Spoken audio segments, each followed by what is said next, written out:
Welcome to episode 6 of my Foods from Film series. Today we are making onigiri from Spirited Away. In Japan, you can find onigiri everywhere. The best ones I've eaten were from this little onigiri store at a train station. It's often wrapped in nori, but I wanted to stay true to the anime drawings and make the outside plain. I couldn't tell what the fillings were in the anime, so I made 3 simple variations of it, but the possibilities are endless. The key to making a good onigiri is good rice, and clean rice, so please wash your rice. For the filling, I've got a tuna mayo, also some furikake, and umeboshi. To shape them, wet your hands with water and sprinkle a bit of salt. This way, you're seasoning your rice while preventing it from sticking. Place the filling in some rice and press it into a triangle. The full recipe is in the link in my bio, and I've also got a longer video version on my Instagram where I go into depth on how to make these 3 flavors. Welcome to episode 4 of my Foods from Film series. Today we are doing another food from the film Your Name. The creator of this scene knew exactly what they were doing by combining croquettes and a simple Japanese egg sandwich. I am not exaggerating when I say this combination was so damn good.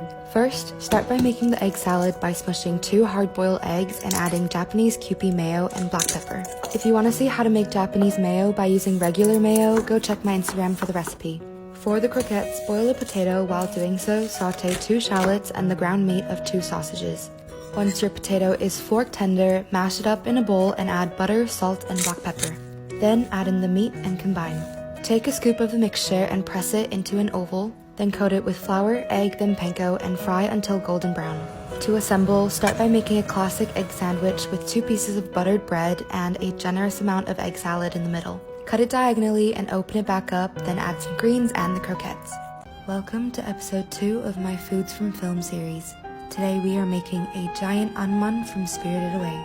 Spirited Away has always been and always will be one of my favorite films. Not only is the story beautifully written, the animation is beyond this world.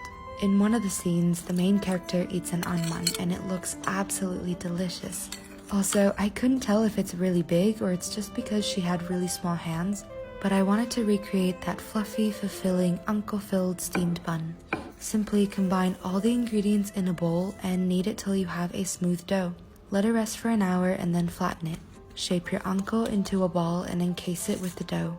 Finally, let it proof for 30 minutes and then steam it for 20. Welcome to episode 7 of my Foods from Film series. This was so highly requested from you guys, and I totally get it. I'm so happy with how it turned out. It was so delicious, and I really hope you guys enjoyed this video. I wanted to replicate this scene from the movie Ponyo as best as I could, so I started by shaking out the noodles from my instant noodle packet. Add in the seasoning and pour over boiling hot water until it's fully submerged. Cover it with the lid, set it aside, and prep your toppings. Now keep your eyes closed, no peeking, and allow the magic to happen. Over the noodles, add the ham, half of an egg, and green onions. Then add a bit of sesame oil to replicate the shine on the soup drawn in the anime and also for that incredible flavor. Now, are you ready? Open your eyes, and here's the ramen from Ponyo.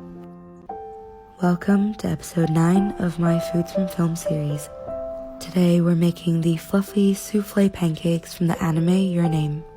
This anime has so many delicious looking food scenes, but this one is one of those scenes that really stuck in my mind after I watched it for the first time. And trust me, it tastes just as good as the anime looks. To make the batter, you want to combine egg yolks, milk, vanilla extract, flour, cornstarch, and baking powder. Then to get that extremely fluffy texture, you want to whip up those egg whites with some sugar to make a meringue. Gently fold the 2 together and then place it on a pan. The trick here is to add a bit of water and a lid so you can slowly steam the pancake. Finally, pair it with some fruit. I've got blueberry, raspberry, mango, and pineapple, a block of butter on top, 2 scoops of vanilla ice cream, a sprinkle of hazelnut, and doused with maple syrup.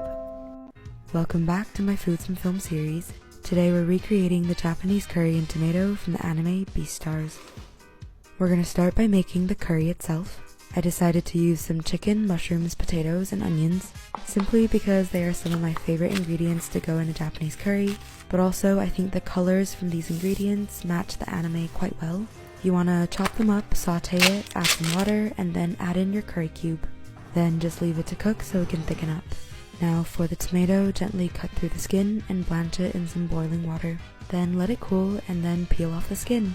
Honestly, before this anime, I've never thought to pair a raw tomato with my Japanese curry, but it was so delicious, I will be doing this all the time.